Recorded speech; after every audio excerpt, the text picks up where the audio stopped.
El Poder de los Pares es un podcast que busca reflexionar y pensar juntos acerca de cómo los grupos en diferentes ámbitos funcionan positiva o negativamente, colaboran, se potencian y logran llevar al máximo a cada uno de sus integrantes. Hablaremos de grupos en la educación, la salud, el deporte, la ciencia, la política, entre otros tantos. Creo y soy un convencido que todo comienza por un grupo. Te invito a sumarte a la conversación y pensar juntos en el poder de los pares.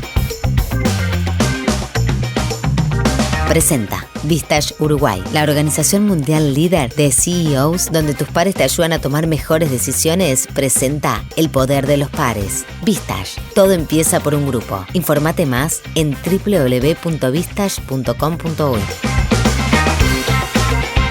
El Poder de los Pares, con Alejandro Laborde.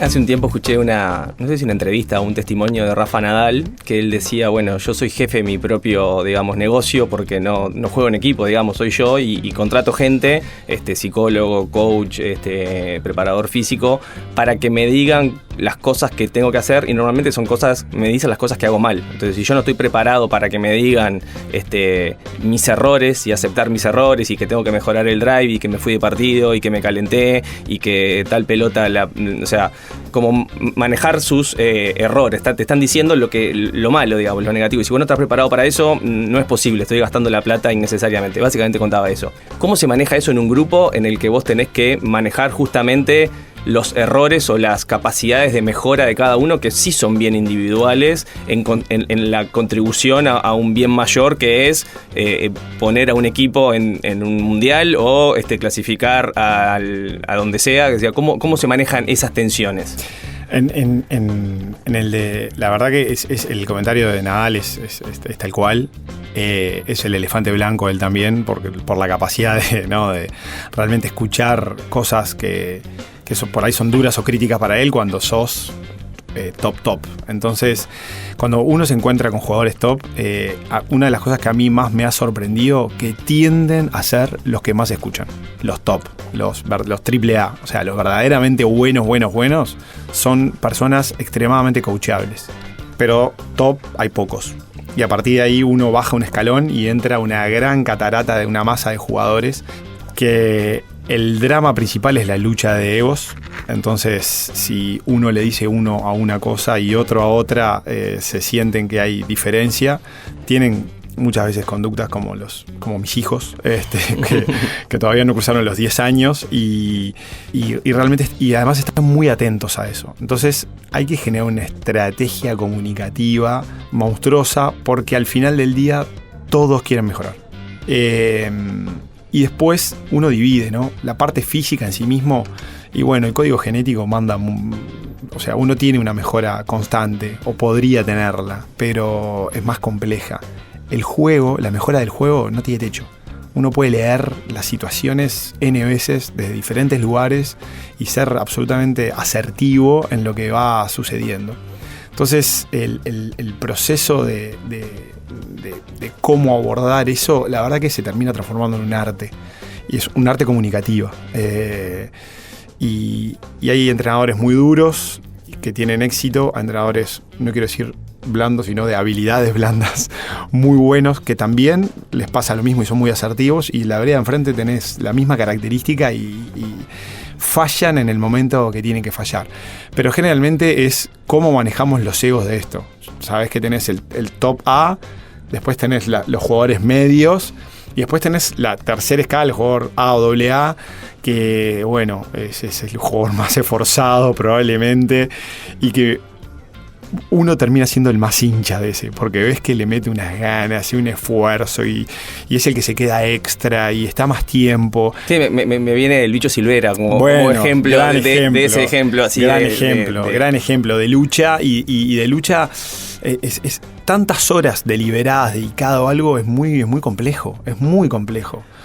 Che, Santi, y estaba pensando, ¿no?, en esto de, vos hablabas de las normas de los entrenadores que son más duros, más blandos, pero al final del día hay como normas de grupo que hay que mantener para que todo funcione, ¿no?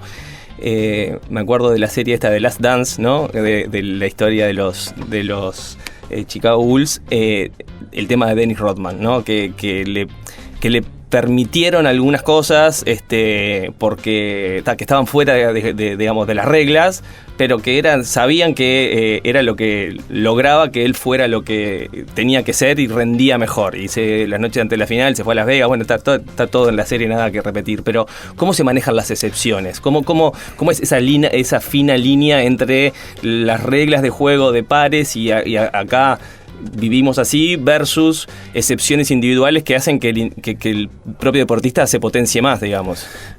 Los propios deportistas a veces cuando hay alguien excepcional o fuera de serie te lo terminan pidiendo. Entonces cuando uno traza las normas es muy difícil no hacer excepciones. Uno vive haciendo excepciones. El tema son los anuncios previos en los cuales uno se inmola por decir, bueno, el que no viene en hora práctica no juega. Y por ahí en el fútbol de los amigos pasa, o el de tus hijos, pero en esto que es ganar el fin de semana es muy difícil. Entonces, manejar las excepciones que nos pasan en la empresa, nos pasan en la familia, nos pasan a nosotros mismos, ¿no? ¿Cuántas veces dijimos A y terminamos haciendo B?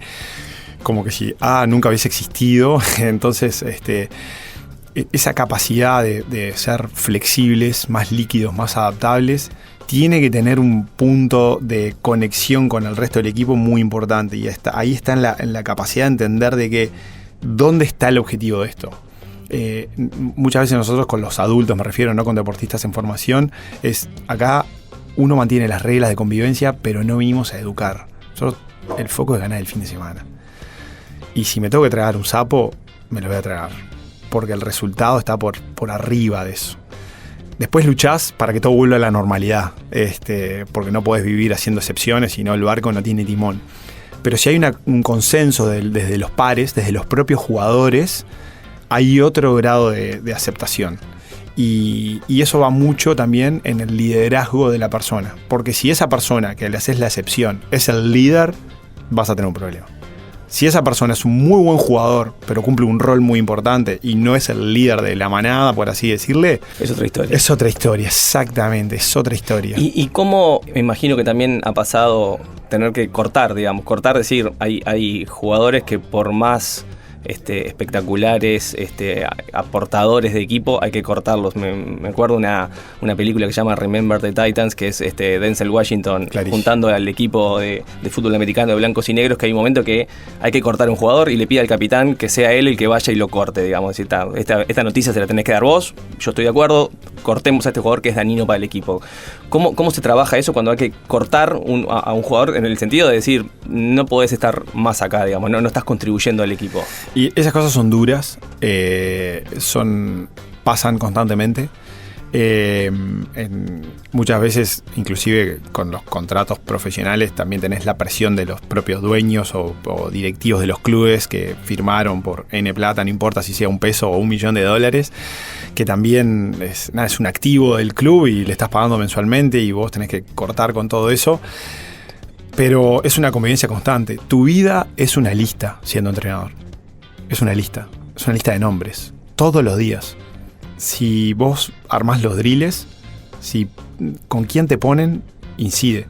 O sea, incide en el humor del día de la persona. Si yo me tocó hacer un 4 contra 4 y estoy del lado de los rojos y no del lado de los verdes, es un problema. Si llegó la convocatoria del fin de semana y no estoy, es un problema. Nosotros ahora con el Seven, que tenemos que dar listas cada un mes, dejamos 5 o 6 pibes afuera. Y la verdad, uno antes daba una lista, bueno, preparaste un sudamericano, y era una vez, y ahora es siempre. Entonces vivís cortando gente que se queda afuera por muy poquito. Y cuando la persona realmente, es un momento muy frustrante, es muy duro, nosotros vamos sacando un poco la piel, se va curtiendo.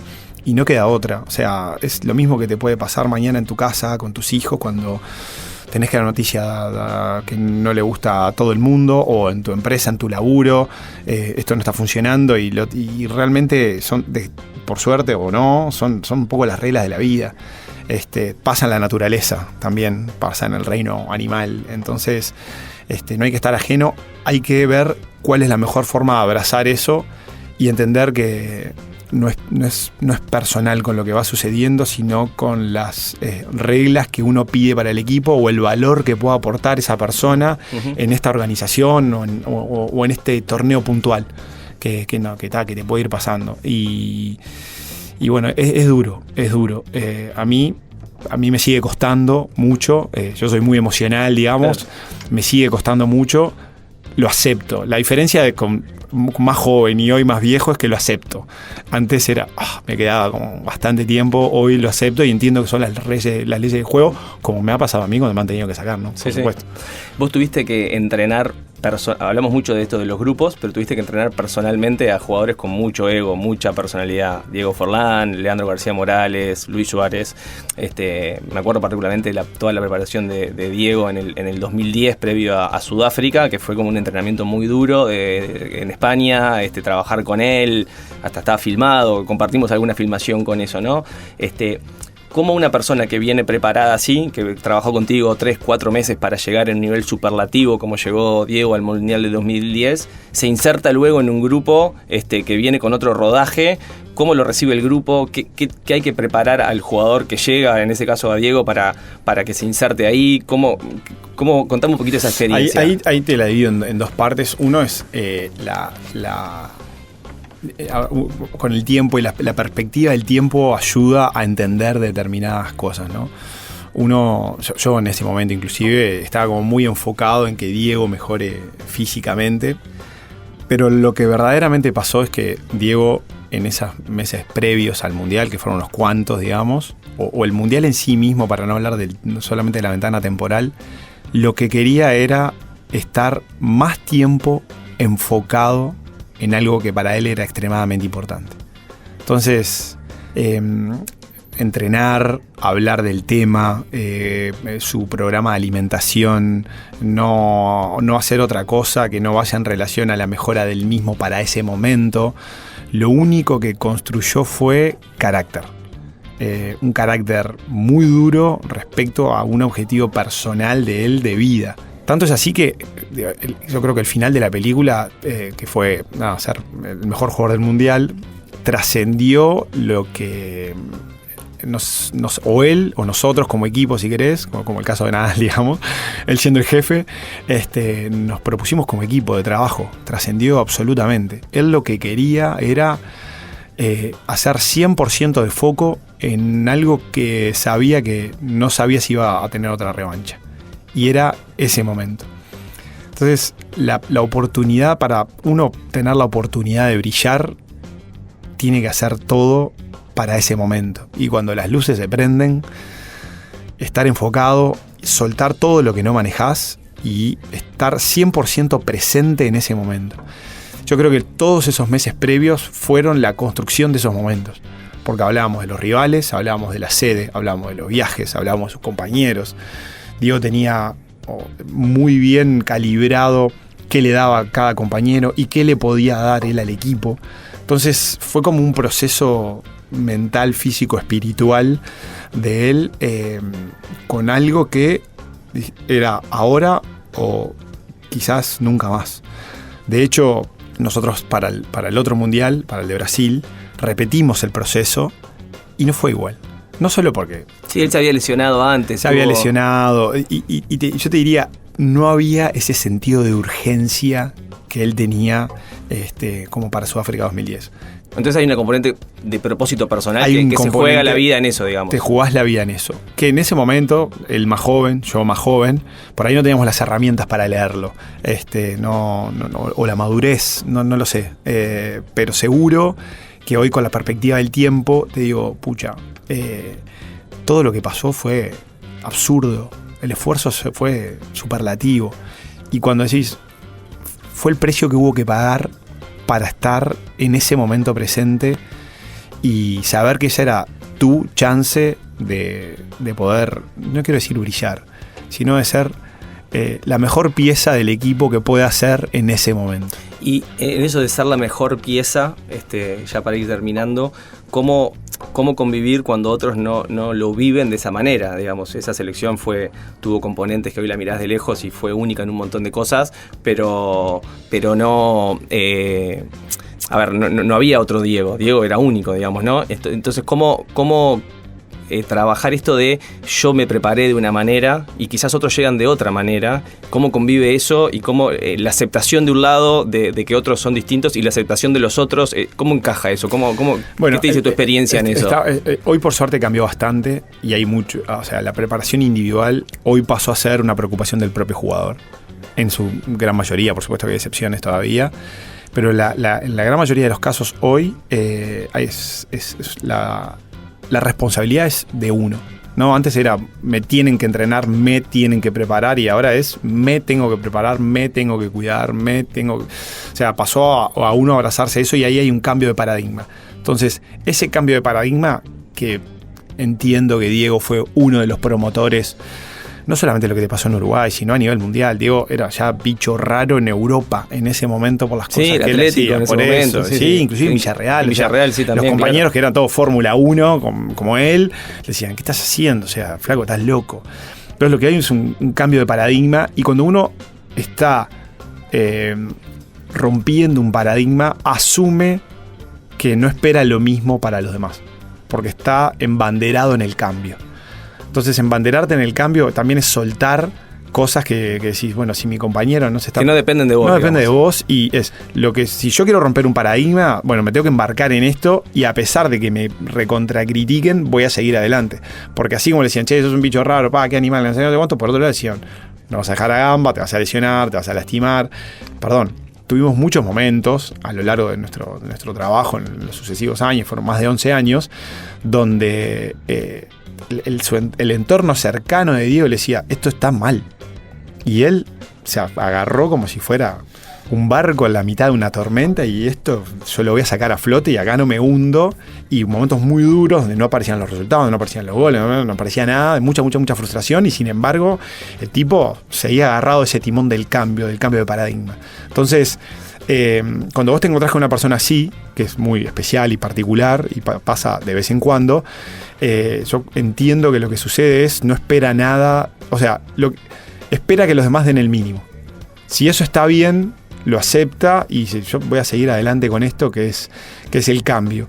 Y si el resultado final de esto es ayudar a otras personas a entender que este puede ser el camino, es un golazo. Y fue, creo que, porque empecé el cuento, la respuesta al final, creo que fue lo que verdaderamente terminó pasando, ¿no? Fue un cambio de paradigma muy grande, inclusive en jugadores más jóvenes que se empezaron a preocupar estando en la selección. Y hoy realmente vos ves a los pibes que están ahí y tienen conductas muy similares. Después, lograr las cosas que uno logró es muy difícil, claro. Sobre todo en un deporte colectivo. Depende de tantos factores. O sea, se alineó Saturno con Plutón, con Uranio. O sea, realmente fue mágico. Entonces, claro, eso sí es muy difícil. Para cerrar, la última pregunta me lleva a esto de que decías, ¿no? Hay un montón de factores, qué sé yo. El deporte tiene capaz que estos procesos de corto plazo, y que sos muy exitista, y que si no va bien te cortan, y si vas bien es como muy resultadista por alguna manera. Pero ¿cómo manejar en el grupo ¿no? La identidad, la complementariedad, esto del poder de los pares, haciéndolo impermeable a los resultados, digamos, ¿no? ¿Cómo esto de decir, somos un grupo fuerte, y si nos toca perder el sábado o nos toca ganar el domingo, el grupo, la identidad se mantiene, no sé si es intacta la palabra, pero abroquelados? Mira, ahí te voy a hacer hay alguna diferencia del deporte. En el fútbol, que tiene una urgencia muy grande, es muy complejo sostenerla. Es más difícil, porque se juega mucho la vida en los sucesivos contratos. Entonces vos te estás jugando tu salario, o que te vuelvan a llamar de algún equipo pasado mañana. En entornos más amateur / profesional, como por ahí puede ser básquetbol y rugby, se curte de manera diferente. ¿Pero por qué? Porque la masa de jugadores también es mucho más chica. Entonces es como que no es que vale el cambio, es lo que tengo y hay que aguantar con esto. Entonces eso se huele, se respira. Entonces tenés que trabajar mucho más en profundidad para que eso se logre. Si las frustraciones vienen fin de semana tras fin de semana, es difícil que no se venga un cambio. es muy difícil. Es como nos pasa en nuestras vidas. O sea, uno se pega la cabeza contra alguna cosa, contra la otra, la tercera, y probablemente le sueltes la mano y termines cambiando, porque es parte del proceso. Lo que debería de quedar, o por lo menos nosotros los responsables de los staff técnicos, es que al final del día igual se lleven un aprendizaje. Que entiendan que, no que abracen la derrota, pero sí que abracen el poder de manejar la frustración y que eso no los impida seguir mejorando o no los impida seguir construyendo nuevos escenarios donde ellos puedan como desarrollar su potencial. Y muchas veces en eso nosotros fallamos. Uno cree que generó lo mejor posible. ¿Cuántas veces hicimos un plan que esto es mágico y después fuimos un papelón? Entonces, entender que la cosa va a cambiar y hay que ser adaptable en eso. Es inminente. Si no hay resultados, el cambio es inminente. No solamente el ganar el fin de semana, sino en uno con uno mismo es inminente. O sea, lo vemos con nuestros hijos, lo vemos con las cosas que pasan a nuestro alrededor. Uno no le queda otra que virar un poco el volante y tratar de mirar a otro lado. Y lo difícil creo que en eso es no perder la esencia. Y es una gimnasia muy individual para poder hacerlo. Nosotros tratamos de ayudarlo, pero es muy difícil al final del día contener a, 25 o 30 tipos en que eso suceda. Y yo creo que las organizaciones también están un poquito más responsables con eso y colaboran. Pero el resumen final es: la urgencia de los resultados hace que cambies. Y la urgencia de uno mismo por querer estar mejor a nivel individual también hace que cambies. Si no, probablemente entres en un momento difícil de manejar para vos mismo, donde emocionalmente hace que estemos más vulnerables respecto a lo que viene mañana. Y es difícil mostrarse así a veces, sobre todo con el estigma, ¿no?, que hay en el deporte con seguir para adelante y meter... Sería otro gran tema, la vulnerabilidad en el mundo del deporte y en el mundo de la empresa en general, pero ser vulnerables es una cosa que cuesta mucho. Cuesta mucho, pero bueno, creo que está pasando cada vez más y el cambio a las generaciones, sobre todo las generaciones Alfa y Z, viene un poco pidiendo cancha en esos temas, así que habrá que ver con el paso del tiempo cuáles van a ser los nuevos temas a metabolizar internamente. Santi, un placer. La verdad que siempre que charlamos es como soy una esponja aprendiendo. Te agradezco, pila, que te hayas sumado a este proyecto, este rato, esta charla, y yo personalmente me llevo un montón de aprendizajes y cosas para seguir pensando. Muchas gracias. Bueno, al revés, muchas gracias a vos, al espacio, y nada, por siempre poder tener instancias de compartir juntos, que la paso muy bien y me hacen bien, así que nada, le agradecido soy yo. Vamos arriba, gracias. Presentó Vistage Uruguay, la organización mundial líder de CEOs donde tus pares te ayudan a tomar mejores decisiones. Presenta El Poder de los Pares. Vistage, todo empieza por un grupo. Informate más en www.vistage.com.uy. El Poder de los Pares, con Alejandro Laborde.